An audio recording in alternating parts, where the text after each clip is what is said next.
Port Santiago River Walk. Proyekto ito Yan, nakikita nyo, ito mismo. Itong mga nakikita nyo, yan po yan.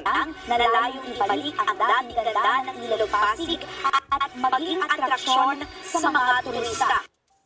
So ito po mga sangkay ang Pasig River noon. Magulo, may mga basura at kung ano-ano pa mga sangkay na mga nakaharang. Hindi po maganda yung itsura. Tingnan niyo po yung buong paligid. Sino mag-aakala na under the leadership of President Bongbong Marcos ay eto na po ang makikita po natin ngayon sa Pasig River. Kung titingnan niyo po yung buong paligid, wala pong basura, maayos tingnan mga sangkay. Bagamat masasabi pa po natin na ang tubig dito ay hindi pa rin po talaga kasing linis na tulad dati, kagaya po nung panahon ni Pangulong Ferdinand E. Marcos. Pero mga sangkay, at least malinis na po, wala na po mga basura at kung ano-ano pang mga nakakalat mga sangkay. At may pasyalan na. Ito na